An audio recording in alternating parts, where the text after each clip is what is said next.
Welcome to the making of a DM. How to make shit happen. That's right. Today, I have my boy, Sean Whalen, on today's episode where we're going to break down the barriers and show you how to get out there and make shit happen. So with that said, let's get started. I'm more Kevin's deal. I'm more Kevin's deal. I'm here to help and teach him what I know and how I did it to discover freedom. There ain't no question more Kevin's when he step in the door. He's closing deals. Time to tell him what the DM stand for. I'm a deal maker, but I'm not just a deal maker. I'm a dream maker. All right, we're live. What's up, everybody? It's your boy, Mark Evans. DM here coming to you from Parkland with my boy, Sean Whalen. What's up, Sean? Dude, what is up? How you doing over there, man? Thanks for coming on. I know it's a little early over there, but I appreciate the dedication. Top of the morning, baby. Top of the morning. I know, right? So, guys, as we're here today, beautiful Monday. Hope you guys are doing awesome. Hope you had a great weekend. I'm excited for this week. Today's my daughter. Friday is a big day. We got the new book coming out, Magician vs. Mule, at 12:34 p.m. Eastern Standard Time. Plus, it's my amazing daughter, Dria's birthday. She'll be 1 year old. What's up, Jeremy? What's up, Adam? What's up, guys? Ernest, what's the DM stand for? Deal maker or dream maker if you're my mother. What's up, guys? What's up, McLeish? So as I'm sitting here in Parkland, Florida, we got Sean up in Utah over there hanging out, doing his thing. Uh-oh, what's he got? Look, son, you got to be on a fucking cool list to have this shit. You know what I'm saying? Exactly. You got to get a screenshot of that. I love it, man. It's awesome. Someone check this right here. Yeah. Perfect. What's up, my man? No, man. So, Sean, I wanted to have you. I mean, obviously, we got a lot of craziness going on, and I like to talk about the real talk stuff. I know a lot of people are a little delusional as to what they think's going on or what they're hearing, as you know. And listen, I'm not here to say that COVID's not a real thing or not a real thing, but is it being blown out of proportion is a whole different story, and why? So I just want to bring you on here. As you know, we got a lot of business people here. We got, you tons of business experience on your side, and still we're grinding every day. By the way, how is business over there? Business is booming right now. I know, for us too. It's doing really, really, really well. That's a lot cool. of people were like 6 months ago, a year ago, and I'm like, hey, y'all need to get your house in order. You need to get your business square. You need to be rolling. They're like, no. Now they're like, oh shit. Maybe that guy was right. I should have listened to him. Listen. Yeah. Well, so Sean, I wanted to real quick give a quick background. So Sean and I met on social media a while ago. I don't even remember how many years ago now. Actually, Sean wrote a book, How to Make Shit Happen. And so you're selling this stuff like gangbusters, which is awesome. But there's a section in the book where yours truly, look at that. Only 2 pictures in that book. You got to tell the story, though. There's only 2 pictures in my book. No, it's not a coloring book, y'all. It's a good book. We just crossed 400,000 copies. Nice. But, there's only 2 pictures in the book. You want to tell the story? Or you want me to tell them the story? Tell them, man. I like it. Dude, the first time that Mark and I actually met, like face to face, where were we? We were on a yacht in the Caribbean. We're on a big-ass 100-foot fucking yacht in the Caribbean. Like, people don't believe that story, man. They're like, come on. Dude, what brought you and I together, I think, is just cigars, right? Yep. Somehow an affinity for cigars. You were in real estate.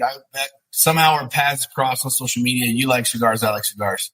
We just started messaging back and forth like, hey, dude, you like cigars? What's your favorite cigar? Oh, what's up, man? I like these, right?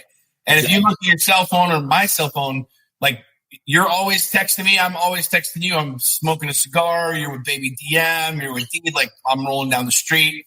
And I'll say, smoking a cigar. I'll be like, dude, have a dope day. People don't realize this. Like, you and I literally connected through social media over cigars. And the first time that you and I hung out, and twice now on, multi-million-dollar yacht in the Virgin Islands because of social media. But that's the first time Mark and I actually connected face to face was on a fucking yacht. Exactly. And it's just staying connected. I think a lot of times people are like, oh, dude, just shooting a message. It's not like, hey, Sean, what's up, man? I love your stuff. By the way, what's up? And asking you 80,000 questions to lead. Yeah. It was more just like, yo, man, pick, boom, boom. And like we did this for a long time. It was, so we just connected and adding value. Go figure. That's amazing how that works, right? It's funny how literally and this is what I love about our friendship is it just started like pure, like I didn't need anything from you. You didn't need anything from me. It was like dude, I'd try a new cigar and I'd send it to you. You're like, I got to try this. Yep. You try a new cigar. I mean, you got me on the tobaccos. Like, you got to try these tobaccos. I'm like, holy shit, these things are fire, right? Yep. Just adding value back and forth. And then that ends up in, hey, dude, I'm going to be hanging out in the Virgin Islands. You want to come? And me and my girlfriend ended up coming down to the Virgin Islands and hanging out. And it was like, boom, here we are a couple years later, you know? Yeah. It's amazing what happens when you, like you said, that we just start adding value and talking and go from there. But guys, Sean, you've done real estate. Your story's amazing. Obviously, you shared the truth, which is why it's fire and people love it. But you want to talk about real quick about what you got going on, and we'll get the party started. Yeah, dude, we're business is really good right now. I started Lions Not Sheep a couple years ago in the midst of kind of my rebirth, if you will, coming from kind of a top of the mountain, crashing down, going through a bankruptcy, going through a divorce. And it's growing like crazy, man. Like it's really surprising, especially now, this whole virus shit, whatever we want to call it. It's really exposed a lot of people to a lot of things. And a lot of the stuff that I've been talking about the last couple of years is starting to make sense to people. People are kind of going, oh shit, maybe I should take my finances more seriously. Maybe I should put some cash in the bank. Maybe I should spend some time with my family. There's a lot of dads who work 15-hour days who are home with their kids now, and they're like, fuck, I don't even know these little fuckers. You know what I'm saying? It's like, it's crazy. So for me right now, I'm just really, I'm really focused on adding as much value as I can, expanding my business, getting multiple things up and running that we're doing with Lions Not Sheep. It's a good time, man. We're having a lot of fun. I'm having a lot of fun. Yeah, no, for sure. I think it's now. The time is now. And what you got going on over there. Because, I mean, again, dude, you're talking real talk to people, like you said, and the finance side. You got Lions Not Sheep, guys, by the way. Sean, that's a monthly group that you host. You have a private Facebook group, and you're sending out amazing content weekly to via email. And you guys got to get on that. There's a couple of different aspects of that. There's an online coaching group. We have about 650 people in there now. People all over the world, men, women, entrepreneurs, business owners. And then I do a lot of one-on-one coaching, a lot of one-on-one clients. Guy just came in the other day from North Dakota, oil industry. So it's all about kind of, reverse engineering. What I love to do is reverse engineering life. You and I have talked about this countless times. People are programmed how to build a big business, right? And then we try and fit our life into it. Exactly. I have time, I'll do this. And I did that, work 20 hours a day, flip almost 4,000 houses, burned my entire world to the ground. I was like 31 years old going, all right, is this it? Like, I got all this money and shit, and it's like I hate my life kind of a deal. So I'm really enjoying the process of reverse engineering life and building my life, figuring out how much I can play, what I want to play with, where I want to go, what I want to do, and then building my business, around that to serve that versus me serving the business. Yeah, no, I mean, I love that message about, the business serving us. I think too, this is a fun game to play. I don't think people realize, once you understand that you're in control of all this and you can reverse engineer this life and build something that can serve you, it becomes a fun game to play. You can have money and you can have more money. You can have more time and even more time. All these things you can start really creating. And I'm not saying there's not some sacrifice in some of these pieces, but dude, you get what you want out of it. So if you're putting a lot into this effort, you're ultimately going to succeed at a whole nother level. But I love the gamification, man. 75 hard. I know you're doing that again. I just got done. Shout out to send you some pics on that. But I'm going to actually do a post today about it. But, just doing it and just staying focused. I feel sad yesterday because yesterday was my first day. Crazy, huh? Yeah. I want to say something about it. You're like, fuck. I felt sad. I'm like, okay, I got to wake up and do something now. What's up with that? Yeah. But there's something to that when guys like us, because we're ticking along at, such fast paces, even though it feels like we're not doing anything. How do we, what are you doing on a daily basis? I know you wake up, you talk about your morning ritual stuff. I think a lot of people could learn from that for sure. Yeah. I love seeing the comments on here. Coaching groups will the best in the show. When coaching calls are insane. Lions didn't diet. I love seeing that. Without going too far down the rabbit hole, I mean, when I went through my midlife crisis, whatever you want, I don't know what it means, right? I left my marriage. I left my business. I was fucking depressed. I became suicidal. I had everything that people determined success being, right? I had the watches, the houses, the cars, the whole thing. And it wasn't about the money. It was about me. It was about me grinding and busting my balls every single day, but not really knowing why, right? To buy all this shit. And I had all that shit. So it's for me now, it's understanding that my ticket's going to be punched, right? It doesn't matter and I love the business end of things as much as you do because it allows us to go to places like the Virgin Islands and chill on multi-million-dollar yachts, right? Exactly. But like, I understand that my ticket's going to be punched. And at the end of the day, like, we live in this world, this fantasy world, really, where it's like, I'll do that when I retire. I'll do that, down the road, or I'll do that down the road. I was in Baja. I race Baja trucks with my son. It was something that I saw a couple of years ago. My buddy flew me down there. I watched him and his son. He's a very, very, very wealthy business owner here in Utah. And I watched him and his son cross the finish line in the Baja 1000. And it got me super emotional. I was like, fuck, man, like, that's the game. Like, this is what I want to be doing with my son, who's a little gearhead, motorhead. He loves riding dirt bikes and anything fast, right? I came home. I knew nothing about it. I bought this race truck, and now we've raced Baja 500, Baja 1000. But go back to your question, like, you could have $1 billion. You could have $10 billion. And imagine being on your deathbed. You've busted your ass. You've grinded, hustled. I mean, shout out Gary Vee. Grind, hustle, right? All fucking day long, 27 hours a day. Gary Vee's working. I don't know how the fuck he finds all the time, but he's got it, right? But like, at some point in time, you're not going to be able to buy back the game. What are you talking about? This gamification, like, how much can I really enjoy life? How many dope people can I go on boats with? How many rad people can I smoke cigars with? Like this idea that we have of being able to build the life that we want. Where can I go with my kids? What races can I do? How often can I ride horses with my daughter? Yep. We're not programmed this way. And so for me, it was like reverse engineering, saying, this is what I really want. Because if you have I can hand you $1 billion, Mark, and if you're on your deathbed, you can't be like, oh, well, I'm going to go back and I'm going to race this race. I'm going to go back and do this thing. Speaking out about Baja, that's where I was going with that. It's still early in the morning and haven't had my cup of coffee yet. No, I'm down in Baja last year, and my son and I are in contingency, which is where our trucks go and we get passed off before the race. And this guy comes up to me. Sean Whalen, I've been following on social media, the whole thing. Long story short, man, this has been on my bucket list for years to race this race. I was like, dope, dude, how do you do it? Well, I got some kids in college. My son and I want to race, but he's in college, and I got a daughter in college, and I'm X amount of time, away from retirement. And my wife and I, we want to buy this place down and whatever. And I was like, bro, I could introduce you to a company down here in Ensenada that for $15,000 gives you the race car, gives you the helmet, the thing. Like, it's an entire package for you to race the Baja, 1000. Would you even know if your 401k, your IRA, your retirement account was $15K lighter tomorrow? Like, if you wrote a check $15K, he's like, probably not. And I said, that's the difference between me and you. Yeah. You're like waiting for this moment in time when, like, now's the right time. And if you've noticed, Mark, you know this, everybody says that, and then something happens, or this deal, or the COVID-19 shit shows up. Oh shit, it wiped me out. Exactly. If you went broke because of this now, you were broke way fucking before this fucking pandemic bullshit.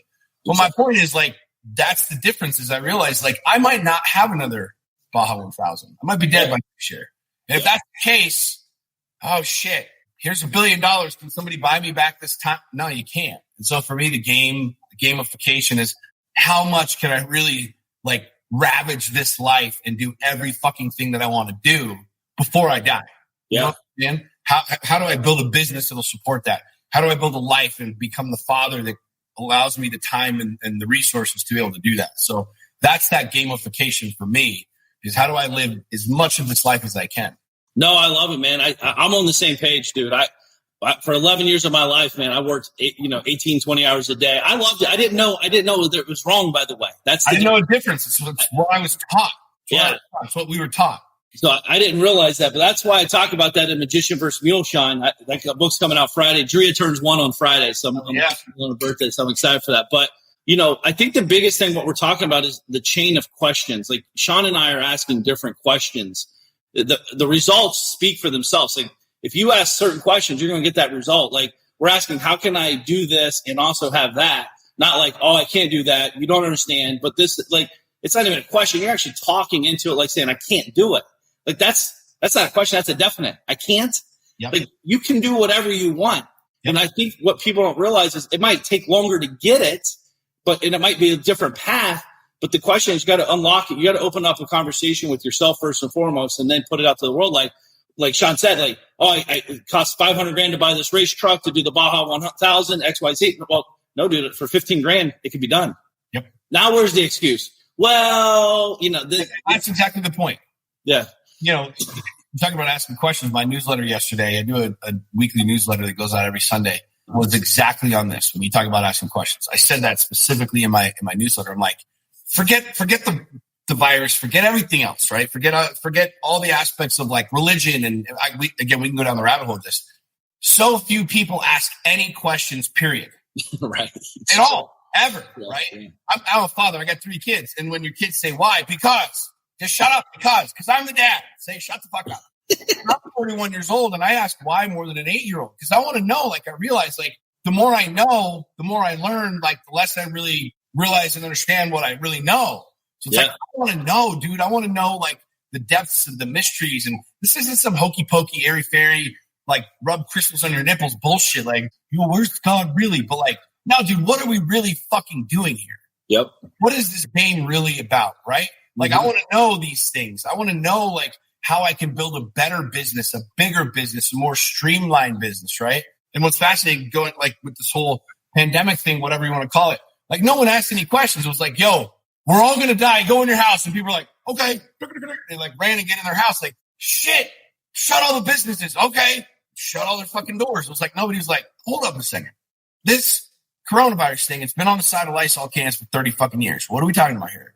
Like, I was, no, you can't. You got to go now. And rip, everybody ran. And it's like every aspect of life, the more questions you ask, the more you fucking learn. Yeah. By knowledge, by education, by listening. And if you're not asking anything and not getting any feedback, like, how are you growing your business? Yep. How are you becoming a better father?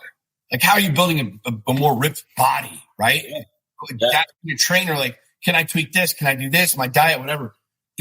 What you just said is more on point than anything else. And that's the thing that's really fascinating is how few people ask questions and how few questions those people even ask.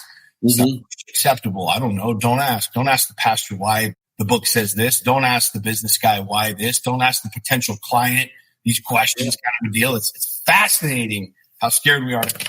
Dude, it is, but they've been teaching us because, right, the whole saying is curiosity killed the cat. Mm-hmm. Well, no, every business person I know, guys like you, dude, I'm more curious today than I've ever been. Me too. I just want to know, like, why did they use that word? Me too. You know, like, that word means something. The thought audit that we have, I talk about this a lot, Sean, like the thought auditing, like, where did this thought come from that I'm thinking this way or that way? Did that come from my mom, my dad, my grandma, my grandpa, their grandma, grandpa? Like, did they come from the Great Depression? Like, why is this thought even in my brain? And what, like, listen, is it serving me? Is it not serving me? Is it good thought? Is it a bad thought? I mean, there's a lot of stuff here, but I think it's like, why did curiosity kill the cat? Why do they even say that? You know? Go back to it. And here's what's really scary. Anybody listen to this? You got entrepreneurs, business owners, the entire thing, right? If you think about, I mean, you and I are the exact same age, basically. Go back to when we were kids. We were programmed this way. Sit down, quiet down, slow down. I talk about this a lot with Lions Not Sheep. Like we were programmed to lie. We were programmed to be dishonest.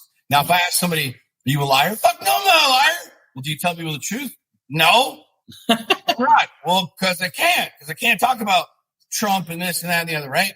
But when you really stop and think about this for two seconds, like really contemplate this, we were programmed like this since we were little kids. We were programmed, dude, and I gotta even shout out. This is fucking legit. I feel like I'm on CNN right now. You got the thing and the ticker at the bottom. This is dope, dude. I like this. You got to use the system. That's amazing. You up the game big time with this shit. But like, really think about this. Going all the way back to when we were kids, we were programmed this way. You ask mom and dad a question just because I said so.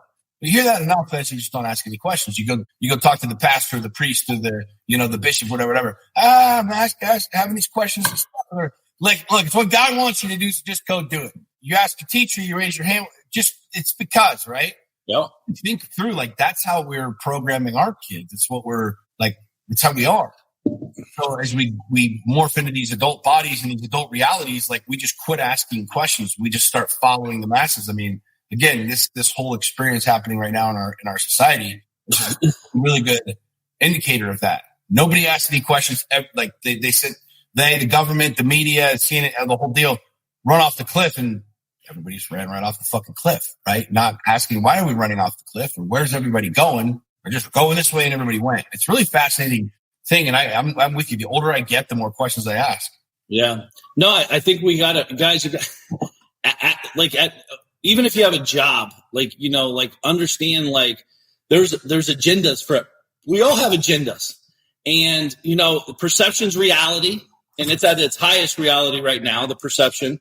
And Sean, like probably one of the most bizarre things, this has happened 5 weeks ago, so it seems like forever, is the whole run on toilet paper. I'm still absolutely mesmerized by it. I don't it makes no sense to me. The run on what? What's that? What did you say? The run on what? Toilet paper. How do you say toilet paper? Is that how you say it? Toilet paper? Toilet paper? Toilet? You said it different. It was good. Keep going. I like it. I'm a hillbilly, man. Quit giving me a complex. But no, like, I think at the end of the day, it's like, as a sheep, as you would say, is how don't they stop and say, well, you guys, why am I with something else? Toilet paper? Why am I poking out a fucking 87-year-old man to get a 4-pack? Dude, it just shows you exactly what you and I have been talking about for a long period of time. Yeah. I don't even remember a news article. I don't remember people going, oh, shit, China shut down toilet paper. We're never going to have any more. And people ran out. I don't remember seeing that. All of a sudden, it just became a fad, a thing. Yep.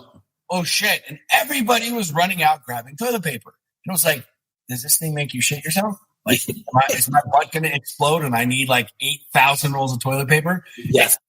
Dude, it's really, really, really funny, actually. It's sad, but it's really funny. And I think technology and the power of the technology. But you ask somebody why they bought toilet paper, they can't tell you. Yeah. They won't be able to tell you. But what's fascinating is you ask a Catholic, an average Catholic, what Catholicism is, they can't really tell you. You ask somebody, well, what do you do? What do you mean, what do I do? You know what I'm saying? Like, so many people that have not stepped back. And this is something that I did a couple of years ago. Is that after I went through this entire experience, like, what do I really want? Like, who am I? What am I really fucking doing here? You know what I mean? I ask myself a question every single day, countless times a day. What do you want? My clients know that this is like one of the main, like, foundational principles of my business is helping people answer that question. What do you want? Right. But I'll ask myself that question 1,000 times a day. I'm having this experience. I'm feeling this way. My girlfriend dumped me, blah, blah, whatever the fuck it is. I'm like, all right, what do you want? What do you want? You really want to punch this guy in the face because he just cut you off? No, I really don't want to punch this guy in the face. Like, what do I really want, But asking myself that question, I think what's really fascinating is, again, going back to the questions. Did anybody stop and say, why am I stealing this toilet paper out of this person's cart? Did anybody stop and say, why am I going into the porta potties and stealing toilet paper? Oh my gosh. No, dude, I don't think people are trained to ask questions. In high school, I remember if I was asked a question, it's called cheating because I'm asking the person beside me what the answer is. It's like there's no collaboration. There's no thought processing. There's no like, hey, you're better at math than I am. I'm better at English than you are. We should probably come together and work together and be bigger together. Yeah. Instead, they're like, no, this is your lane. Stay in it. Don't talk. Don't look. Just go. And it's like, well, where's the opportunity for collaboration here? And what I'm seeing too, Sean, is like a lot of people, insecurities have risen to the top at the highest level right now. People are constrained. They're freaking out. They don't know what else to do except to attack. Their insecurities are like, I mean, it's getting really bad. It's like it's going to take over. And I think as business owners, and it's not that business owners are better than anybody, but we have real insecure conversations with ourselves all the time. You've worked with a lot of business guys, and again, I don't care if they're making a lot of money or low money. You're still insecure. You're still having these anxiety attacks. You're like, oh my God, this is the one that's taking me down. Your heart's beating 100 miles per hour. So I think we do have a little bit more. What this comes down to, awareness, right? Like, why am I feeling this way? What did I do? Like, again, questions. Being aware, but I also think, and this is something that I know that you'll echo, and any entrepreneur that's listening, you're okay to fuck up because you've done it before. Mm-hmm. Like, this is a lot of people like, oh, I'm afraid to fail. No one's afraid to fail. Here's why. How many of you listening to this have failed before? Everybody. How many of you are like me and you failed a fuck ton of times? Like, you double fist this one, right? Yeah. Like, people aren't afraid to fail. Yeah. What we're afraid of is being judged. And so it goes back to that reality. Like, you and I realized, like, I was in a mastermind last year, paid $25K for it. Digital mastermind, a whole bunch of really smart digital people, the whole thing. I couldn't figure this one thing out. I couldn't get my Stripe account to connect to this portal that we had put up. And I was like racking my brain. I couldn't get it figured out. And here I was, part of this group with all these smart motherfuckers. And I was like I didn't want to ask. It's like, oh shit, I'm going to be dumb. This is supposed to be simple, right? And I was Googling and I couldn't find it. I go into the group and I finally asked the question and people were like, oh shit, I've tried to do that too. I don't know. There were like 50 people that didn't know either. So I was like, oh, shit, I'm not the only one. You and I are not afraid to ask dumb questions. Yeah. And that's the difference, right? The real difference is people stop and they're like, I'll just keep trying and trying and trying and trying. And the definition of insanity is banging your head against the wall, expecting a different result.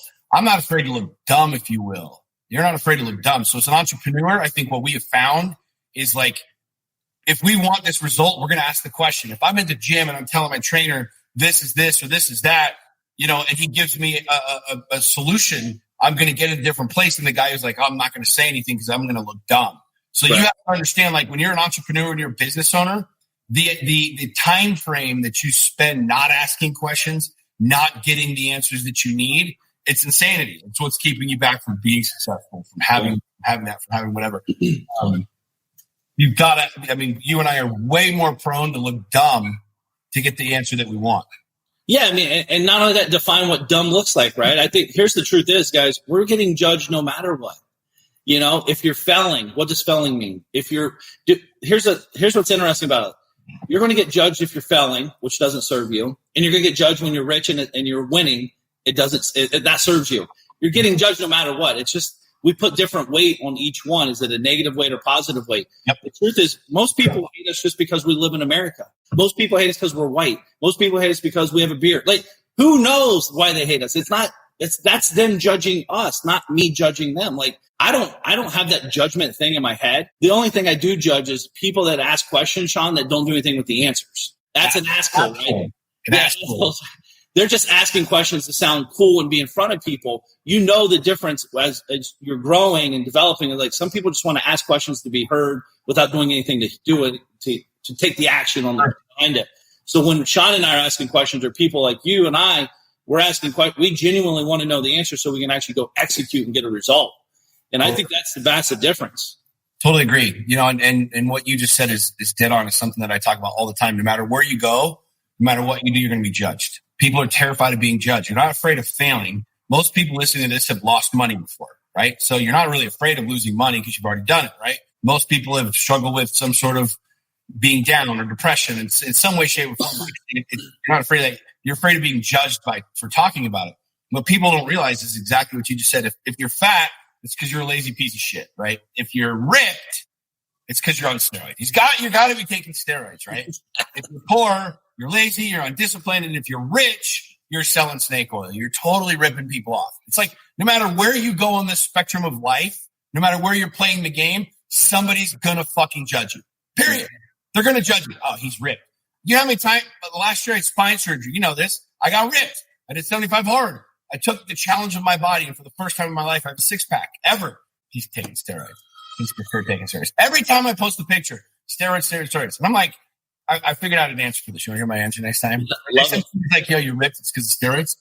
If that was the case, if that was true, if steroids got you ripped, why are you still fat, bro? I asked this guy this question, and I'm like, if all it takes is sticking a needle in my ass to get my six-pack, then why are you still fat? Yeah. Because every man in America would take that shot. That's all it took. So is it possible it's not just steroids? You start throwing logic back at it, and you're like, fuck, man. Yeah. That could be true, right? But people are terrified of being judged. Yeah. You're going to be judged no matter what. You roll up in a Bentley, you roll up in a Ferrari, you roll up in a fucking Ford pickup truck. People are going to judge the shit out of you. Yep. Period. Exactly. Once you move past that and realize that and really wrap your head around that, because I was stuck in that. After I lost millions of dollars when the market crashed and the whole deal, I was terrified because I was getting, was being judged and the whole thing. Then I realized, like, no matter what I fucking do, people are going to judge me anyways. So I might as well do the shit I want to do. Voila. Somehow I found happiness that way versus like trying to live this life where I'm living it based off of all these other people's rules and judgments. Well, that's the thing is, dude, like happiness is a very funny thing, right? Like I'm chasing happiness. I'm not trying to chase the money and all that other stuff. Like, I think a lot of people are defining happiness off the wrong thing though. Like, it's like, oh, I have a new car. I'm happy. I can tell you right now, I go buy a new car today. I'll be happy for like a nanosecond and move on. Yeah. Like, it doesn't make me happy. It's more of it's like, again, I think people don't understand their emotions, right? You would know this way better than me, but it's an emotional thing. Like, happy to me is like when I wake up and I see my kids smiling and playing, and it has nothing to do with money or any of that stuff. Right. It has to do with like being in the moment and like being there and knowing that I'm going to push hard, like bust my ass and do the right thing and teach them the right stuff. When I'm talking with my financial guys, they're like, how much money you want to leave your kids? I'm like, dude, I don't care about leaving them money. I want to leave it in their brain. I want to instill success. I want to instill positive, affirmations. I want to instill like being a good person, open the door, say, yes, ma'am. Thank you, ma'am. All that to me, that's success. Has nothing to do. Money is just a tool, guy. I think people get this confused, right? Coupons they're just fun coupons. That's all they are. Yeah. And people say I'm an asshole for saying that, but it's you're dead on right. I mean, it goes back to what do you want? What do you want? Real talk. I don't want to work. Yeah. I don't want to work. Who does? I really don't. And the most dudes would be like, well, that's impossible. You can't not work. Really? Like you said this earlier, you can build whatever you want. You legitimately can build whatever you want in this life, right? Absolutely. Like, you stop and think about it. Like, what do you really want? You answer that question, you find happiness. You keep living life, building shit based off of what everybody else says, what everybody else is doing, and you'll literally live a miserable fucking existence. You buy a car because homeboy bought a car. Not going to feel good. You buy a car because you want to buy a car. Different racket. You know what I'm saying? But like when you answer that question, what do you really want? That's where you start getting happy. For me, I start getting happy. Where I was like, I didn't have to fit in this mold. Hustle, grind, hustle, grind, hustle, grind. I don't have to compete with Gary Vee. I don't want to work 27 hours a day, Gary. I don't. Exactly. I don't want to fucking work 29 hours a day. I don't know how you do it. I don't want that. Yep. Like, shit. Gary's pumping out 8,000 videos a day. I got to pump out 8,000 videos a day. Like, dude, that doesn't make me happy. What makes me happy? Riding dirt bikes with my kids. Racing, hanging out with you, getting a phone call going, yo, you want to go to the Virgin Islands and hang out on a yacht? I'm like, let me check my schedule. Yes, I do. You know what I'm saying? Like, that's the kind of life that I want. Yep. Yeah. That makes me happy. Yeah.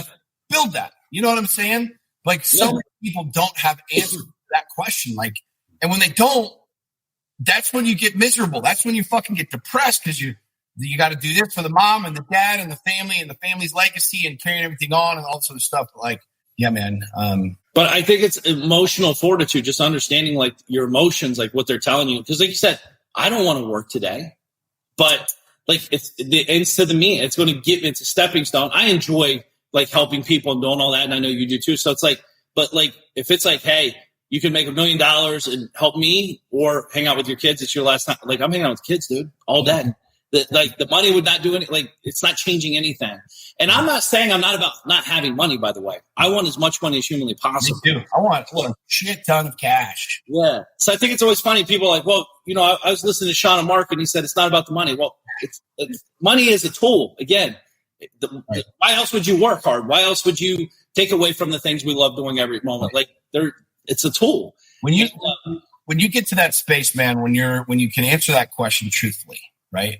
I built my businesses because it was ego, straight up. I'll just tell you. When I was in my early 20s and I was making $100,000 a month and I could walk into any jeweler and buy any Rolex that I wanted, and I walked past the Malibu dealership and I bought the freaking $150,000 ski boat, like I built it because of that, right? Like I built it purely out of ego. And being, a little further in life and having the experiences of making a lot of money and losing a lot of money, I realize now that it's not about that cash. It's about the freedom. It's about what do I legitimately want? Like, I don't want to spend 20 hours a day in an office because I can be in a magazine and look really, really cool. Like, because at some point in time, that racket's going to end. And the things that are the most important to me are not found there. Yep. It's not found in that. And so I answered that question. What do I want? Well, I want to live my life. Okay. What does that mean? That means I want to be able to wake up and do whatever the fuck I want every single day. I don't want to have to be accountable to a boss or to a hierarchy of sorts. Okay, cool. What does that look like? Well, I got to build my own businesses and run my own companies and be in charge of that. Cool. Well, you know what I mean? And you start going down the path of this deal. Like, what do I want financially? You know what I mean? I don't want to leave my kids a ton of shit. I don't want to have a ton of money in the bank. I don't need it, right? I want to have cash flow to be able to afford my lifestyle. My lifestyle is going to cost this. Like, legitimately, these are the conversations of like answering, what do you want? How much money do you want? Well, this is what my lifestyle is going to cost exponentially if I buy this kind of race truck versus this kind of race truck. Cool. Well, then go build that, right? Yeah. So, like, when you talk about the money game, dude, there's dudes that have way more fucking money than me. Andy Priscilla, dear friend, guy we both know, has way more money than me, makes way more money than me. But why are we cool? Right? You probably make way more fucking money than me. Why are we cool? Because we don't talk about that shit. We talk about life and growing and expanding and answering that question, what do we want, right? But the money aspect is like once you figure out what you want, you actually figure out what you're really good at. You enjoy that process. You're like, this is what I want. Okay, well, what kind of business does that look like? Well, it needs to look like this. Well, I really like doing this. Okay, great. Instead of it being like, I'm trying to fit my desires and my life and my dreams into my existence after I go build this, have the 401k, do all this shit that everybody else who's miserable is doing. Sure. It's such a fucking hard concept for people to wrap their heads around because it's not like I don't save a ton of money. I invest a ton of money. Yep. Right? Like I could put X amount of money into some long-term vehicle, but instead last year I invested in a restaurant. Right? So there's all of these moving pieces of like, what do I really want? I want to live today. I want to live today to its fullest. Does that mean I just go cash out everything? No. But what I do know is that I'm living a life that I truly love. And so I will continue to generate wealth and income because I'm doing what I truly love. Does that make sense? This is why, dude, I get it, man. I think it does. People like they're afraid to leave and take a risk are fucking dumb because it's like if you're good at your 9 to 5, if you ain't got a degree in lighter making and you got a 9 to 5 job making lighters, it's really it's a bummer. I'm out of fucking gas here, so I got to use the old school. Anywho, like if that's what, you know what I'm saying, like when you figure that out, where was I going with that? Fuck. It's going to be a good one. Anyways, when you get to that place where you can actually like determine what it is that you want and you're really fucking good at it, you can build that business around it. Yep. You can create that lifestyle. You can create the wealth. You can create the income that you want to have. And it's not about like having stacks and stacks and stacks of cash. It's like, I know that I can continue to build things because it's what I love to do. And when you live in that space, like you don't have to be accounting to somebody else and trying to do all of these things just because it's what everybody else is doing. Does that make sense? No, it makes a ton of sense, man. I think the biggest thing is, you know, Sean, like Sean said, we know a lot of people make a lot more money than I make or he makes. Like, it's not about that. The truth is, I think you need to fail. You need to get punched in the face and realize, oh my gosh, I don't like that feeling to keep progressing. Like people that are successful did not just wake up and become successful. They have failed, they prodded, they figured out what they like, don't like. Like I like cars. That doesn't mean like interesting thing about what we're talking about. I could buy any car I want right now with cash in my bank. I have zero desire to buy a car today. Zero. But I dream about buying a car. I still like looking at them. I still like getting excited about them, like putting it on the thought process. But like to me, it's like, okay, I buy it. Now I got to get a new battery every year because I forget to put it in the charger. And then I got to deal with it. I put 100 miles on. Like I don't even drive the cars I already have. You know, like it's all this stuff. So, you know, does that make me happy? It makes me happy to buy it because it accomplished a goal, but it doesn't make me happy for the long term because it creates anxiety. Because now it's an extra thing I got to take care of. And both, there's no right or wrong. It's just, what do you want? Right. You know, I'm not trying to impress Sean. I'm not trying to impress Andy. I'm not trying to impress anybody. When you really live, like when you try to impress yourself, we actually want to hang out with each other more because we're like, dude, you know, it's like wild. It's true. And when you talk about impressing each other, what I love about like our dynamic and the dynamic of the dudes we're talking about is you're impressed by things, but like you celebrate stuff too, man. Like when you bought your watch, right? Yeah. That was like a big deal. Yeah. I remember it was a big fucking deal. And it was like that, you having it be a big deal to you became a big deal to me because I'm like, my dude's winning, right? I'm like, fuck that, he's winning. Like when I show up down in Florida and we're hanging out and you pull up in the rolls and I'm like, my dude's winning, right? There's never like, oh man, Mark got that watch. Shit, man.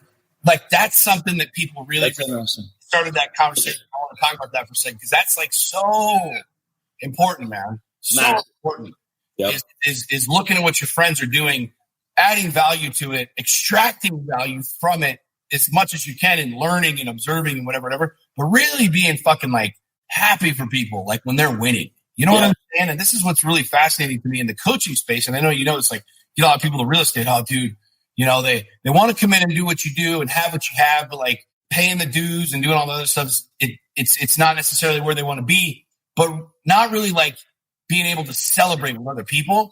Like this is, I don't want to call it the secret, one of the secrets of success, whatever, call it whatever you want, a little principle, a little nugget between, you know, Mark and I. Like when you get really fucking grateful and really excited about other people winning, legitimately winning, dude, that elevates you into a whole new level of consciousness, a whole new level of expertise, of power, of being able to create your own shit. You know, that's something that I'm like radically passionate about, is watching my clients win. Yep. Having them say I did this, having them say I did that. Last year I had one of the more powerful moments like of my business career with one of my clients who called me after he left IKEA. He was in IKEA and he spent $600. And he called me. He's like super emotional. He's like, dude, like the fact that I could walk in and out of IKEA and spend $600 on new furniture for my family. He's like, I've never been able to do this before in my life. Awesome. You know, it's a dude who built a business, went through a bankruptcy, lost a lot of his mojo the way that I did. And it was that where I was like, fuck, dude, that is so dope. That is so badass. You know what I mean? And it drove me like, just gave me like such a crazy, insane rush of like excitement for him, you know? Something that people need to take note of is really, really, really celebrating other people's wins. Yep.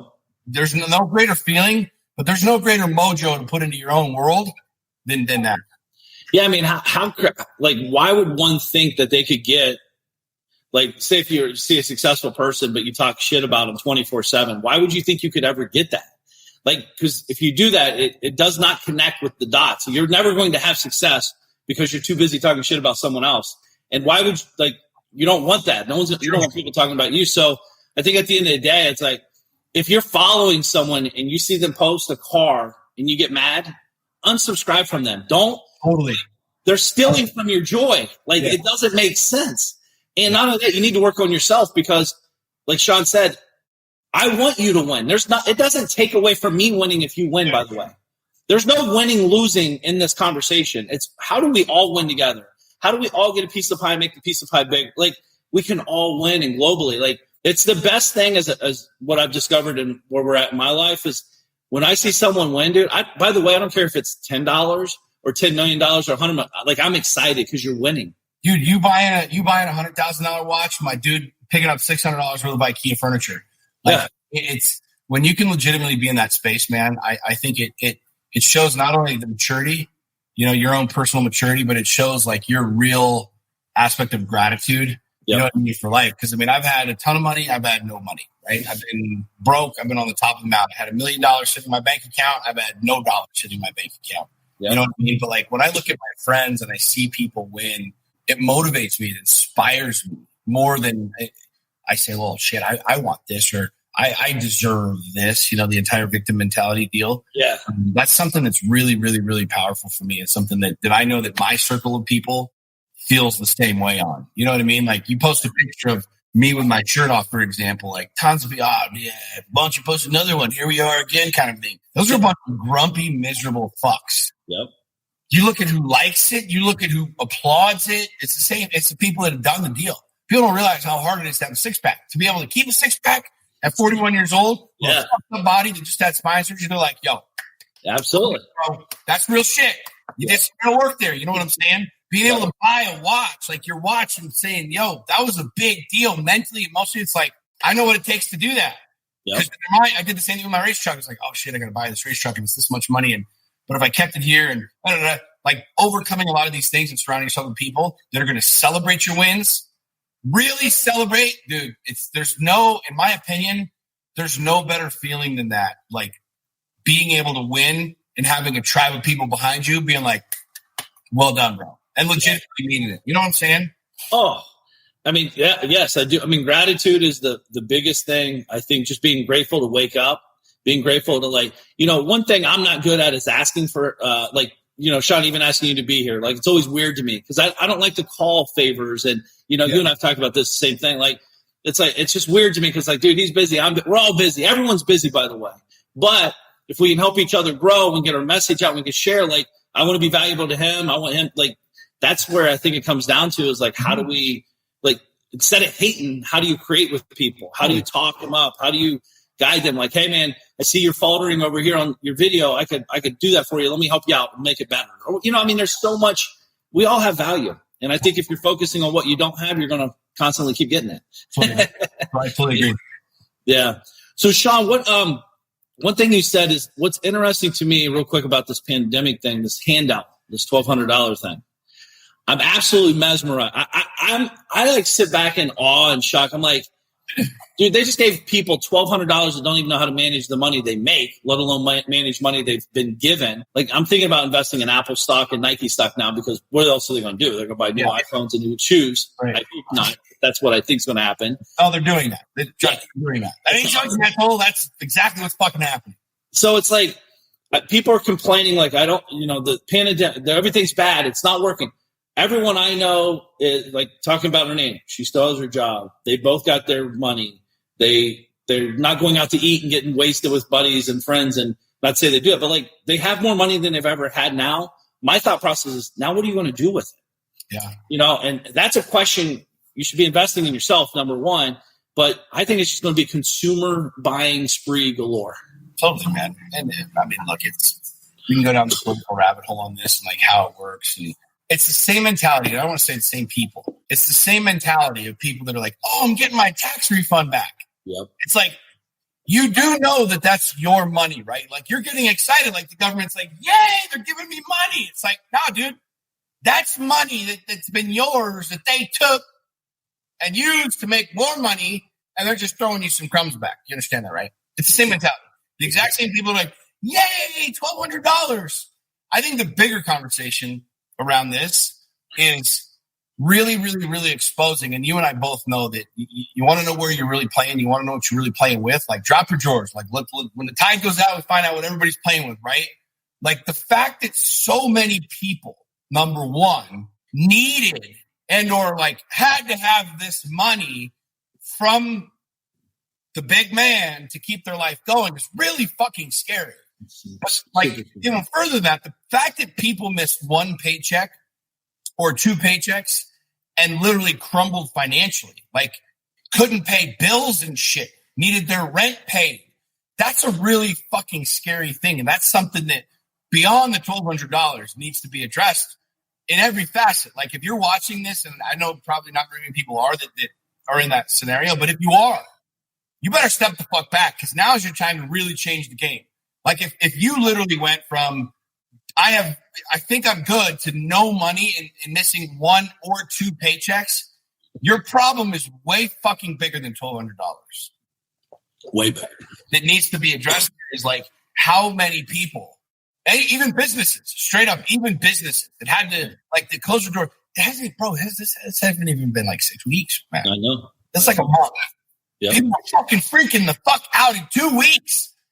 Like, what does that say about you, friend? Like, if we had a real problem, like a big problem, a real pandemic, a real sickness, a real deal that lasted 2, 3, 4, 5, 6 months, the fuck does that tell you? People would be screwed. Yeah. Screwed. You know what I'm saying? That's on my mind. I said, $1,200. Did you get your check? Did you get your check? Did you get your check? I'm like, shut the fuck up. Yeah. Why are you not asking questions about, how do I live a life where I don't need this anymore? You know what I mean? Yeah, no, I belong to a group, but we're talking about this whole the monies and all this stuff. I didn't go for any of it, and I have a saying, just because you can doesn't mean you should. You know what I mean? And yes, maybe you could get some free money, maybe 100,000, 10,000. I don't know what the dollars are, because I didn't even look into it, because I was like, I'd rather, if there is a small business that needs it, why should I be taking the money from it? Because I don't need it. And yes, I could, but that doesn't mean I should. That's kind of my, and again, there's no right or wrong. I'm not judging it. I'm just saying that's my opinion on it. So it's like I actually feel like if you take this handout, it's almost like blood money. You owe now. We saved your shit. Yeah. You owe it now. And if $1,200 saves you guys, I mean, do you understand? $1,200 is nothing. And Sean, you could go on Craigslist to the free section and get all this free stuff and sell it for $20 and make more than $1,200. And none of that, be in control of it, do your own work and earn it and feel good about it. Like, do you feel good about taking the money, Sean? That's what's crazy to me. This is a big conversation, a big thing, stemming all the way back to how we believe about money, what we believe about money, like our own programming and stuff like that. But something that I'm very, very, very that I want to add value to people's lives on is this understanding of, that you have got to get your house in order.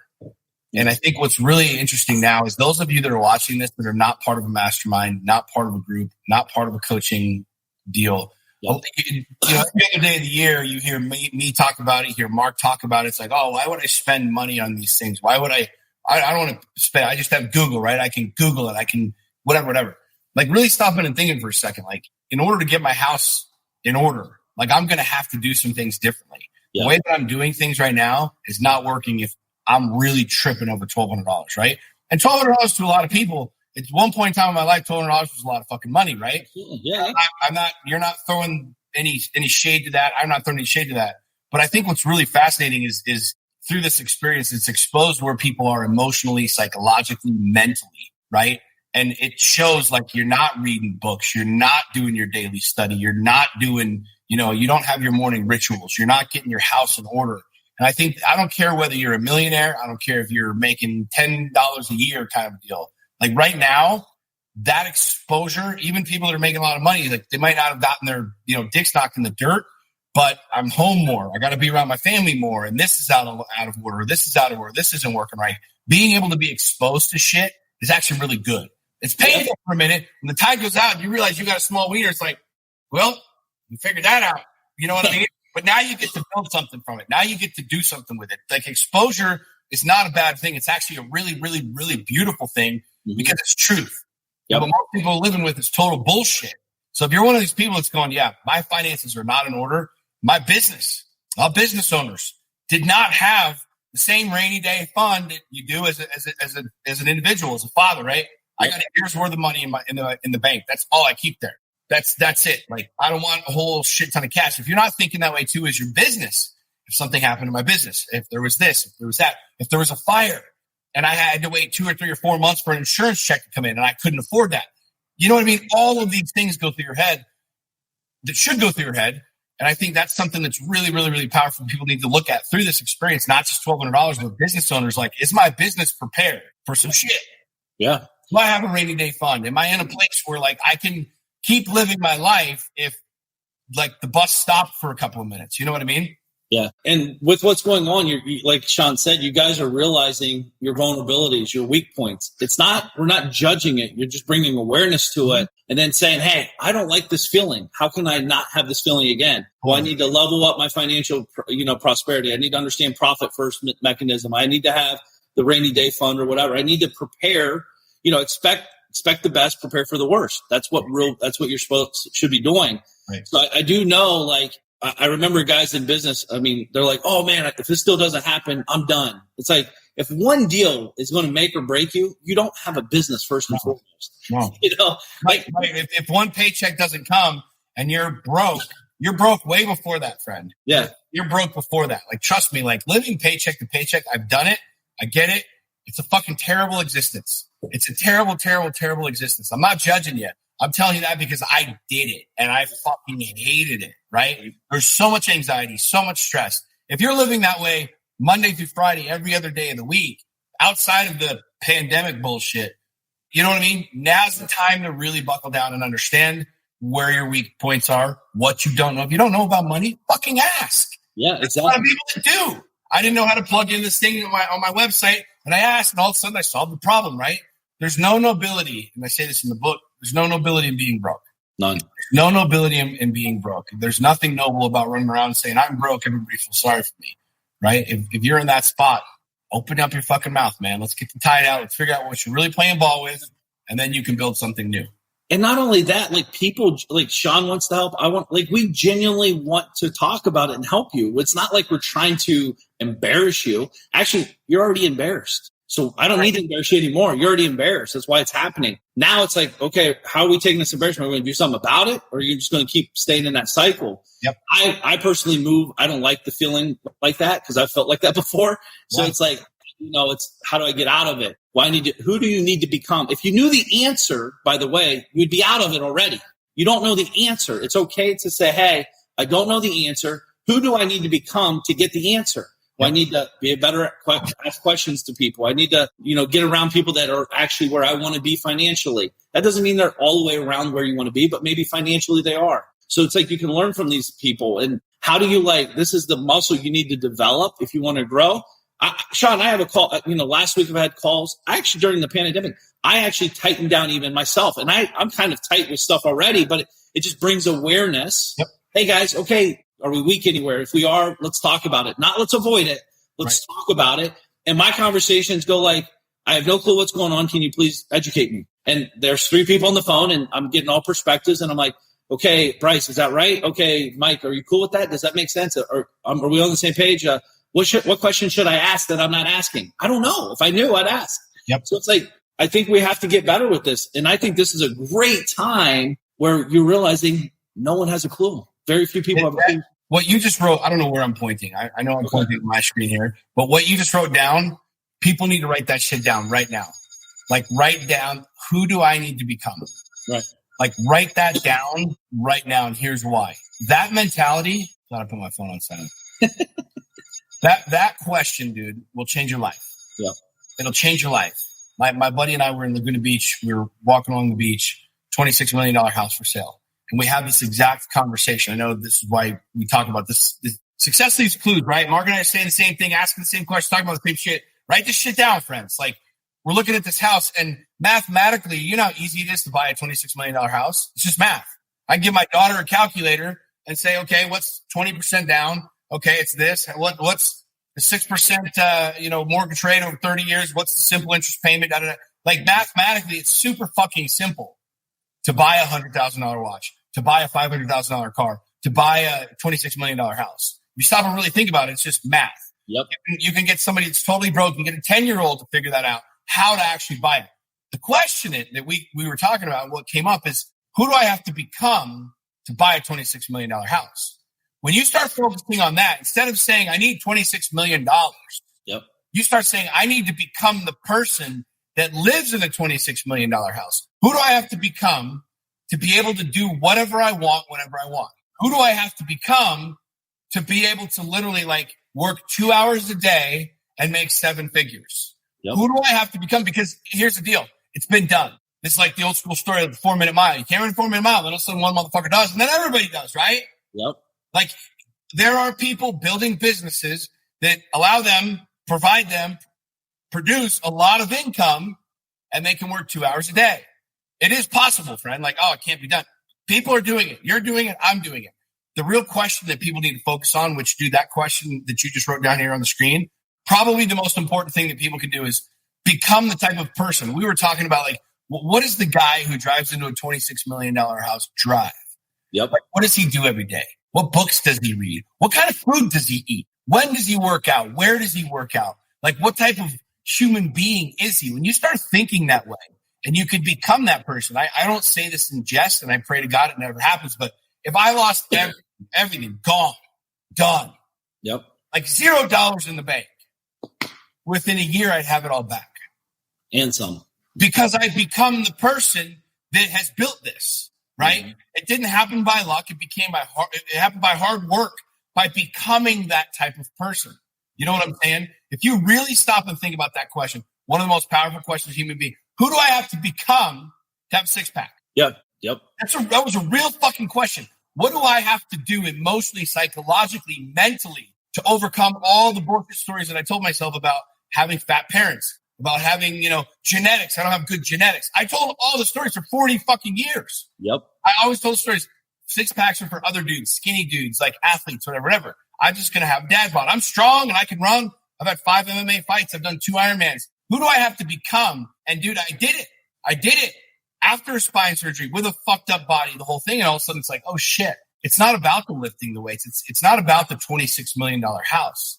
It's about becoming the type of person that would live in that house, because you become that, and then you can buy a $26 million house. Yep. You become the person who can build the body, and then all of a sudden you build the body, right?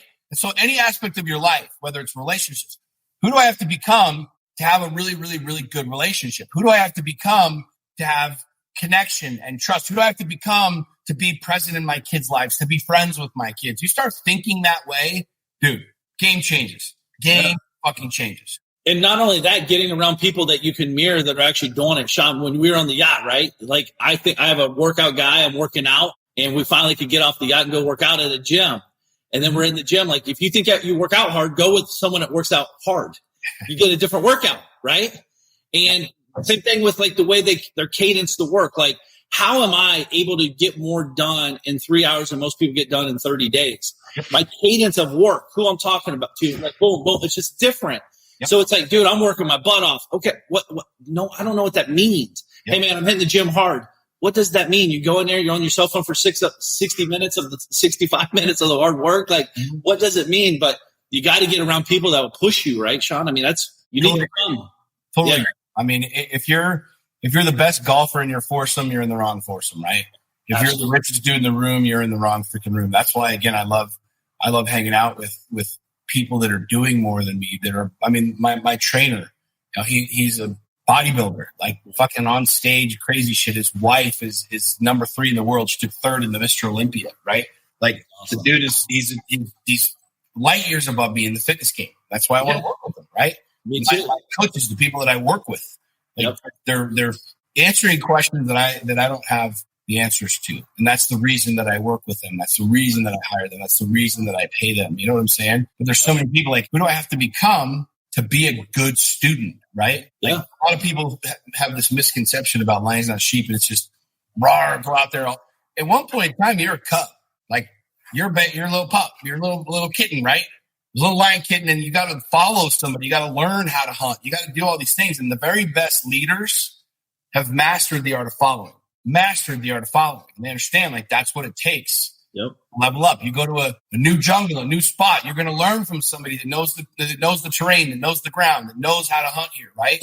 Same thing in business. You want to live in a $26 million house? Don't go talk to your $50,000 uncle. Go talk to a dude who lives in a $26 million house. Yep. That's how the game is played, right? Well, who do I have to become to have this? Who do I have to become to live like this? Yep. Who do I have to become to look like this? Yeah. Those questions, bro, game over. It's game over. And with action behind it. Yeah. Right. But the thing is, the truth is action follows that, because that's a conversation. That's another, like, you're asking a higher level conversation. So you are going to do the action because that's the next question you'd ask yourself. Okay, now that I know who it is, now what action do I need to take to get that result? Well, you got to hire them. The real truth too, Sean, like everything, you're buying time. Oh, God. We're buying time. Like Sean's trainer, my trainer, Christian, he's been a professional trainer his whole life, like bodybuilder and all that. What he knows in his brain, I could pay him $100 an hour or whatever it is. And literally I could learn what I need to learn within 1 hour. Yep. Dude, for $100. And like with coaching, you and I probably combined have done more real estate deals than everybody on here times 10. And I don't say that to be a dick. I say it because you and I have been wildly fucking successful in the real estate game. Okay. Mm-hmm. People ask me all the time, I want to get into real estate. How do I do it? I'm like, my answer is the exact same across the board. 100 out of 100 times. You will never see me answer a different way.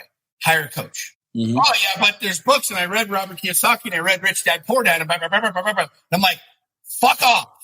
Hire a coach. Here's why. Time.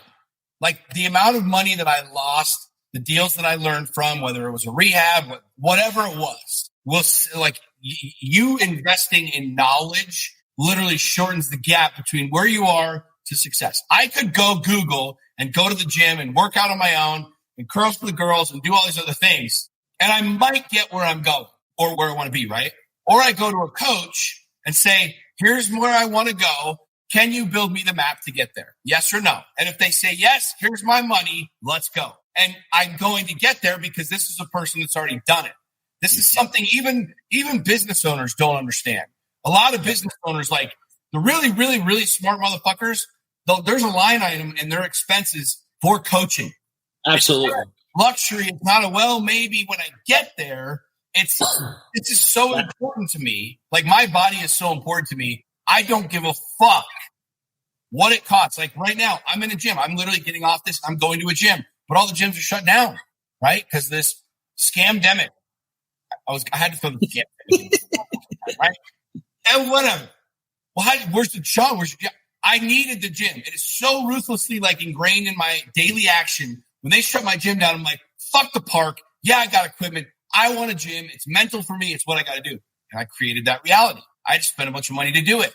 I did it, right? Nice. I don't say it to brag or boast. It's like when you get to that space where you realize, like, I want to get here. I want to continue my journey. I want to continue to level up. Like, I need people. I need a coach. because they're going to shorten that gap and they're going to help me get where I need to be. Absolutely. With a lot less expenditures lost, without losing as much money, banging my head against the wall, risking my marriage. You know what I mean? Yeah. There's so few things in life that I'm as adamant about, and coaching is one. It's not just because I'm a coach. Yeah. It's not because it's part of my business. Like, you make way more money in the real estate game than you do coaching, correct? Dude, coaching dollar for dollar and time is my least productive thing I do. Right. Profitable thing, but it's my most rewarding thing I get to do. Exactly. You know, so it's like I have to do it because I enjoy it, and it like fulfills a void for me. Like, I can help people. I can really, and I become great friends with these guys. I mean, really, really amazing friends. And you watch people go from like Ford Pinto, 20 miles an hour in the real estate game to like, whop, they're flying. And it's not because you got some mystical, magical thing. It's like, this is how I've done it. This is where I went wrong. This is what works. Copy what works. And all of a sudden they do it. It's like fast track. You know what I'm saying? Exactly. And then then you always have those students. It's like, don't do that. And then they have to do it to prove to themselves that I was right. We all have students like that, clients. So, but that's what it's about. So, Sean, I know we're going in here for an hour. Do you have like a minute for a couple questions, or you got to go? I'm cool with it. Good. I don't have to be in the gym for an hour. There are very few. I'll tell you this, man. There are very few people. Like, my morning ritual is paramount to me. One of them is to study and to smoke a cigar, enjoy. I wish I could turn my computer on. Beautiful sunrise happening here in Utah. The whole thing. We're talking, bro. I'm on the DM show, bro. Like, I don't get up at 6:30 for anybody. So let's talk, homie. All right, man. Do you guys have any questions? Sean, we have a couple of people. We have a decent amount of people here, but if you guys have any questions and you want to hop on the show here and ask Sean directly, and now's your chance. But Sean, I love the scamdemic, man. That's cool. I've never heard that yet, but you know, and I think we brought it up a couple times and we haven't really gotten into it. I don't know anything. You don't know anything. Yeah. I got smart people. You got smart people. I got people that I know that are in the government. I got buddies that are special forces, military, blah, blah, blah, blah, blah. I have no specific insight knowledge. You know, the one thing I will say, though, and this is really the first for me, is I love going deep. Like, I like asking the why. I like going behind the scenes, right? Like, I don't typically take things at face value. Like, I'm not the person that reads a headline and like, oh, my God, the world's ending. I better lock my doors. I'm like, what? Let's talk about it. You know what I'm saying? But this is the first time where I'm like, I don't know who wins with this. I don't know what's behind it. No. We can Bill Gates, blah, blah, blah, whatever. But like, thank you, Joe. What's dope, though, is like seeing it, having the tide go out, watching how many people are exposed. I'm a fan, I guess is the best way to say it. Is I don't know what's behind it. I don't care about the theories and the hypotheticals, whatever. I'm a fan because, like, this woke a lot of people up. I'm all about change. I'm all about revolution. I'm all about, like, making things bigger, better, faster, stronger. I don't think anybody would disagree that our system, our culture, our way of doing things is not necessarily happening, like, right? So this has been a really cool experience this last 5, 6, 7 weeks. It's a really cool experience. I mean, what I think is the coolest about dude, we're in history. This is in the history books forever. And it's allowed a lot of people to connect at different levels. I mean, I think it's created a lot of vulnerability as well. But it's a changing of the guards. I mean, you're reorganizing and like, wow, this is not what I thought life would look like anymore. So it's like a lot of cool stuff is happening, man. I think a lot more good than bad can come from it. I hope. Why am I the only one smoking a cigar? I thought this was a cigar show. I can't light up in the house. I was going to be in the garage, but it's so loud. Dude, I got the landscapers here. It's like loud. I was like, if I light up in the house, I'll be outside of the house for the rest of the day. But how many of y'all think that was a terrible fucking excuse? I mean, we're on the cigar show. Cigar coffee, and I'm the only motherfucker smoking a cigar. I got one in my hand. I just can't light it. Have you ever thought about selling real estate in New York? Blah, blah, blah, blah. And the real estate agents make $1 million a house. Wait, agents make millions per house. That's not true. But no agents are making millions of dollars per house to sell them. Yeah. Who coaches you to help? Mike's Can I asking say that really quick? Yeah. And here's something really, really interesting to think about, right? Like, the question is, if you're done selling real estate, I'm on Long Island in the East, construction, real estate agents, right? Most people would go, really? What? How do I get in? Like, I don't do that. Like, I don't chase, my mind chases squirrels and whatever, but something to be really, really, really, like, knowledgeable of is there's a lot of people making a lot of money in a lot of different things, right?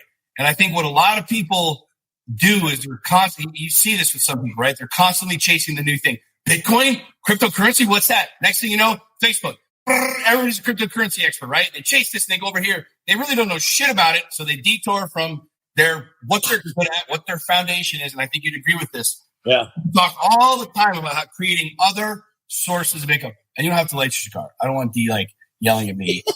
You made Mark smoke at the house. But something that's really important to contemplate on this question is ensuring that you've got a foundation, right? Ensuring that you've got a business that's spitting out. My suggestion for all my clients is that you have the ability to have a business that spits out 2x whatever your monthly nut is, right? If you're a small business, that's $10K a month. I want to make $20,000 a month, right? Then you can start having the liberty to buy stock and do this and do that, whatever. But there's a mentality around that I think is really dangerous for a lot of people is, oh shit, I better go over here because this is where everybody's making money. And then all of a sudden it shifts and then they go over here and you're spending your entire life trying to find out the big deal instead of creating the big deal. Yeah. I mean, most real estate moguls didn't start in real estate. They started in a different business. They did this and then they started investing in real estate. You know what I'm saying? So just by way of thought on that question, I think it's super important for people to understand that. And not only that, don't discount the fact that, let's say if the guy was making $1 million a deal, which is highly unlikely per deal, like it's just not, I mean, they're getting 3 to 5%. You're not getting a full boat, 6%, 7% on a $50 million house. But let's just say if he was, you're taking the fact away that that's what he loves to do. That's his unique ability. He's spent the last 25 years doing it. Building up the relationships, building up the rapport. You're not going to get someone off the street that's going to hand you $40 million for a house if you're a dipshit that's never done anything. Yep. So it's like, I think too many people are over exaggerating where, you can't be there overnight. And now that I truly, and I'm not saying this because I don't care what anybody's doing. I care what I'm doing. Well, and that's why you're successful. That's why I'm successful. And I don't say it to be a dick. It's because I'm focused on my lane. Yeah. I'm focused on my lane. I get hit up. Dolph DeRoos wrote one of the Rich Dad Poor Dad books way back in the day when I owned a mortgage company. I went to him and I wanted to do all his mortgages, right? Anyways, I was sitting in his office in Phoenix one day and he said something to me that I'll never forget. He said, Sean, the deal of a lifetime comes across my desk once a week. Yeah. Like I see the deal of a lifetime once a week. When I was doing real estate heavy, when we were back in the Midwest and we were buying in Detroit and Ohio and the whole deal, I would get all kinds of deals, right? I knew what my bread and butter was. I knew what my box was. I knew that ideal deal. I knew what the acquisition cost was, what the rehab cost was. I knew the zip code I needed. I knew all that shit. But I would get all sorts of deals thrown my way. And I passed on all of them that didn't fit in my box. Well, Sean, that's dumb. This is a great deal. It might be a great deal, Fred. It probably is. In fact, it looks like it's a great deal. But when you become that ruthless to like your own deal, your own model, your own market, your own marketing, your own business, like that's how you build wealth. That's how you build a real solid foundation. Doesn't mean that you can't do those deals eventually, but getting that foundation really fucking set, without question, the most important thing that you'll do. No, I agree, man. We did that in our company and it changed the game a long time ago because I used to be a whore, man. I would do any deal that made money. Yep. And I was chasing. And the problem is I was wore out, beat up, and people knew they could call me and nickel and dime me because I would take the deal no matter what. Yep. Like hit Evans up, he'll buy it no matter what, So, but now it's funny too, Sean. Like people will send me a deal of the lifetime, and I'm like, nah, I'm just not interested. You're not a real investor. Then I'm like, all right, cool. Like, see, man. Whatever. By the way, I'm in the pool smoking a cigar right now. Fuck off. Exactly. Yeah. Hey, Kathy's asking, what are the top 3 books, Sean, you'd recommend to improve mindset and become who you want to be? Well, how to make shit happen, right? Is one of them. Yeah, my book, obviously, I mean, real talk. I'm not saying that. It's that there's a reason I wrote on the cover, make more money, get in better shape, create epic relationships, control your life. Like that's what I wrote on here because it's literally what I use to build what I've got right now. But I think, As a Man Thinketh is my number 1 book. Great book. Kathy, if you haven't read that, like just start there. Like I could give you 1,000 books, right? Like people ask me all the time, what books should I read? All of them. Yeah. Read all of them. I read books I've got literally stacks and stacks and stacks of books all over my house. I'm reading books. Trust Me Online, Confessions of a Media Manipulator. I saw it on Amazon. It looked good. I'm reading, Ralph Waldo Emerson. I got books fucking everywhere, right? Read all of the books, number 1. Number 2, there isn't a book out there that's going to like make you who you want to be. Right? These are just all a book is in As a Man Thinketh, it talks about your mind being a garden. And I'm a firm believer in this. Like, I just want to plant good seeds. My goal in reading every single day is not to like solve world hunger or whatever, make $1 billion. It's to just plant good seeds. Yep. So if you're reading a book, whether it's about religion, marketing, sales, sex, politics, whatever, you're planting good seeds. You know what I'm saying? Yep. It's that action. Again, it's not a book that's going to say, go do this and you go do it. It's going to be answering the question that Mark asked earlier, which is, what do you want? And you ask that question, what do you want? And all of a sudden you got really good seeds in here that are producing good fruit. Now all of a sudden you can like go do what it is that you want. You know what I mean? I think a lot of people look to books as this like, here's what it's going to give me everything. Sean, is your book going to help me? Every book would fucking help you. Yep. Every book would help you, right? People ask me this all the time. Sean, could the Lion's Den help me? Well, if bettering your life helps you, then yes, right? Can this book help you? Absolutely. Can this book help? Absolutely, right? That mentality of constantly putting good seeds is what's going to help you become motivated and help you become who you want to be. It's not one book per se. Does that make sense? No, man, 100%. I have literally books galore. I have books coming here almost daily. Yeah. Like you said, it's all kinds of stuff from buying businesses to becoming a better dad, a better husband, about, everything. Like, it's like we've got to learn from a book all the time. Books changed my life, man. I never read a book until I graduated high school. They're all good ones. Do you think it's best to focus your learning energy on one type of income at a time to be successful? Small business, real estate, stock, etc. 100%. 100%. You have to have a foundation. Yep. You show me somebody who's really successful. You show me a millionaire. You show me a billionaire. I'll show you somebody with a core business. Yep. Always. This is where they make a chunk of their money. This is their core business. Yeah, they might own this and this and this and this and this and this. Every successful person, every successful millionaire, investor, whoever you want to talk to, has a core business. And when you master that core business, when you become like really fluid in it, really successful in it, then you can start to branch out. So the answer is absolutely focus on one that makes you very, very, very, very wealthy. And then you can do whatever the fuck you want. Yeah. I mean, Sean, like what I think people forget is like when they see you and I, like we've been doing business for 20, probably longer than some people's been alive watching us. Right. I think don't take for granted time, you guys. Listen, we're all trying to get there quicker. By the way, I'm here and I'm like, I kind of missed back in the day, the hard grind of like learning it. And like, I miss those days because it's very like, I love the journey. Right. You got to fall in love with the journey for sure. Right. But like, I think if you see what Zillow is today, Zillow wasn't that 10 years ago. It was a website for an opt-in page. That's it. Right. Like there's an evolution process that happens when you start discovering, hey, this is my path. Okay, I'm not good here, but I'm really good here. Okay, I'm good here. Like this is awareness, what we're talking about. This is understanding what do I want and being aware and being grateful and just, hey, at least today I got to keep my lights on today. What's next? Yep. And then you grow from this.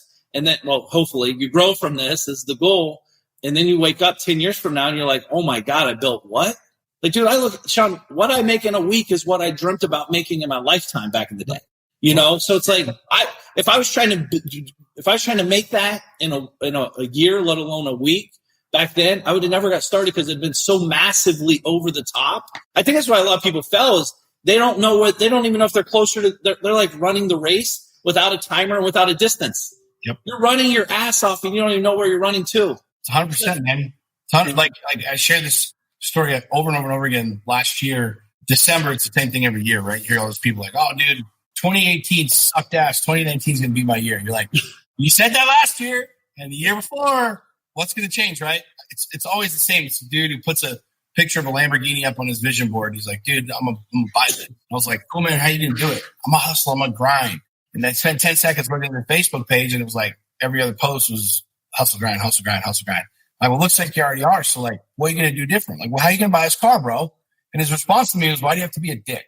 And here's the reason he said that is because he didn't have a plan. He didn't know how he was going to do it. He was just going to hustle and grind until magically he had $300K and he was going to write a check for this thing. The difference between that guy and the guy that will actually have the Lamborghini is the guy with the Lamborghini says, all right, I'm going to buy it in 6 months. Yep. That means I need to make X amount over 6 months, this much per quarter, this much per month, this much per week, all the way down to like this much per day.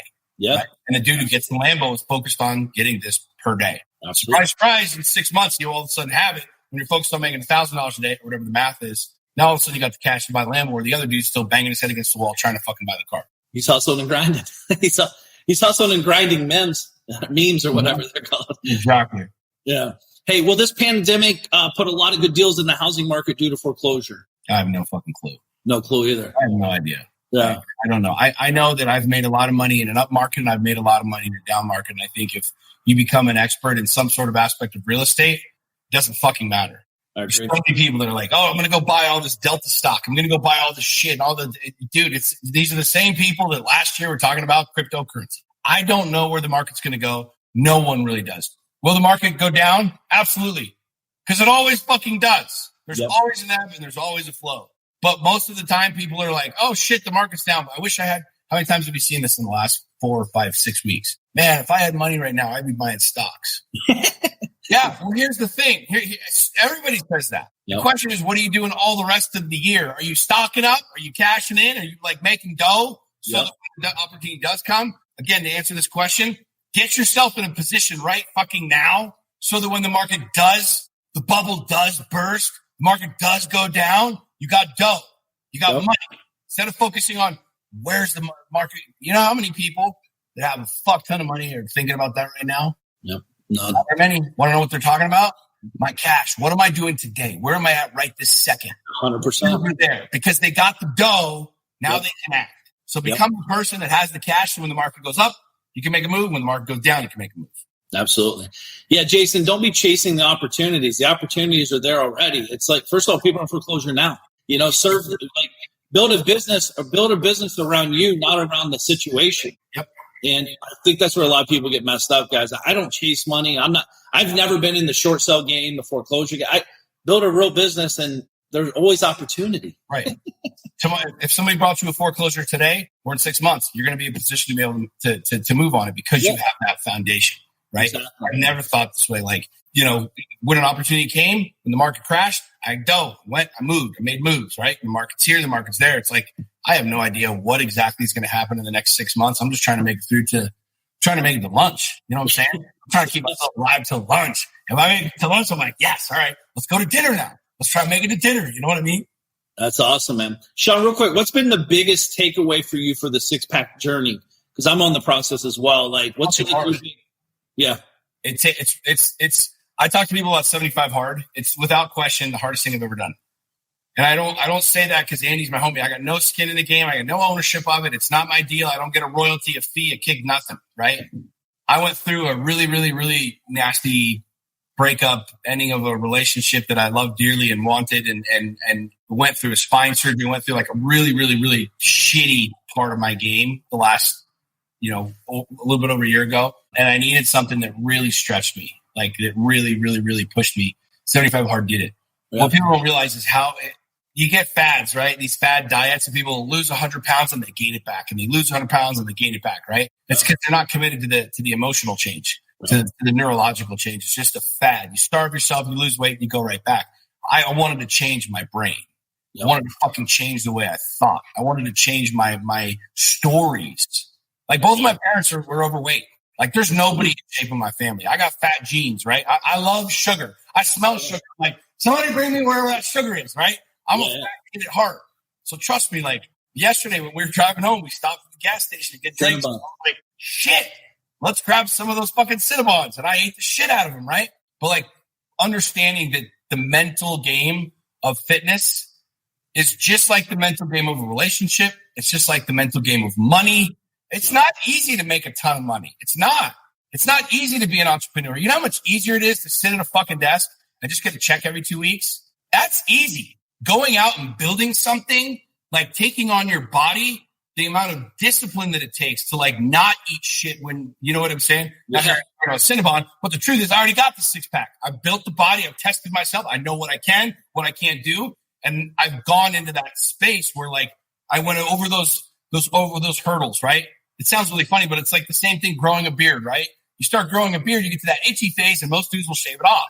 Yeah. You gotta get past that really fucking uncomfortable stage, and then you can grow a big beard. That place where like you've never gone this far in building a body, and then all of a sudden you get to the other side, and you're like, shit, I literally changed my entire life. I changed my mindset. I changed my being. It's the same thing in business. It's the same thing across the board, right? Yeah, what I love about it is like seeing it because, like, again, you're posting pictures. And guys, if it doesn't inspire you, it's because you're mad at yourself. Exactly. It's nothing to do with Sean. But when you see that, like, dude, why can't I do that? If he can, why can't I? What do I need to do? Who do I need to hire? What do I need to eat? What does his days look like? Who do I have to become? Yeah. Who do I have to become? And, as we're doing, Evans can do it, I can do it. If Absolutely. Mark Evans can become a millionaire, I can become a millionaire. When you start thinking that way, it's not impossible. Fat people have gotten six packs. Yep. Lots of them. I don't have an excuse. My back hurts. I got a torn rotator. I got a fucking trash in my body, right? I've broken damn near every bone. I've blown out both my knees. I've had surgery, had spine surgery. What's my excuse? Yeah.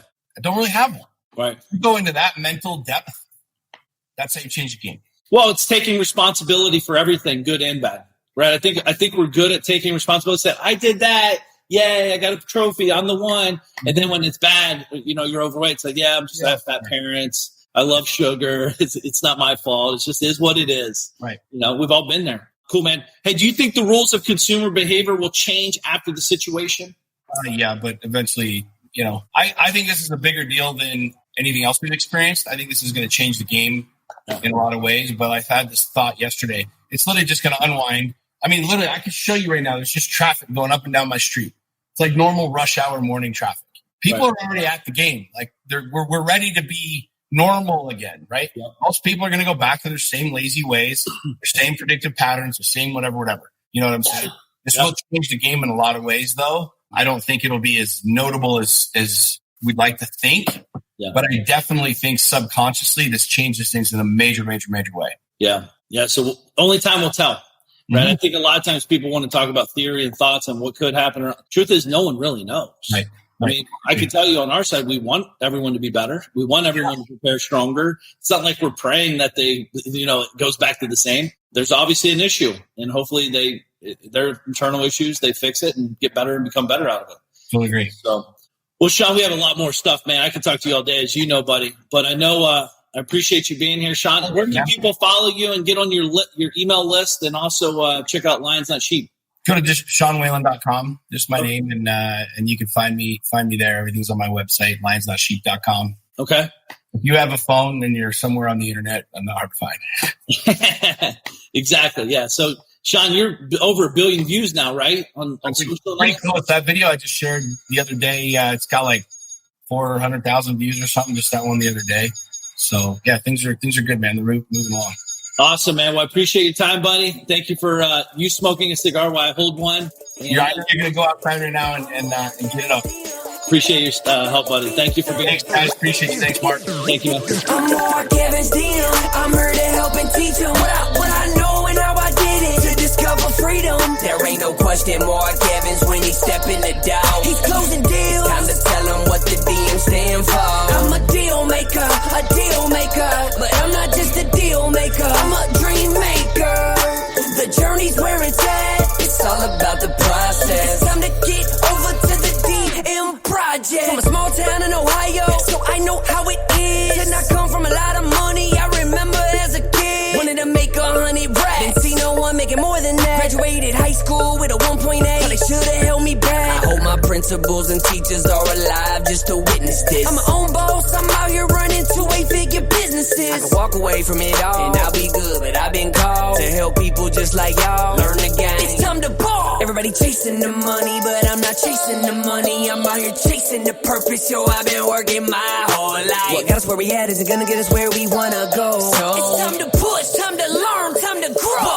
I'm Mark Evans, DM. I'm here to help and teach them what I know and how I did it. To discover freedom. There ain't no question Mark Evans when he step in the door. He's closing deals.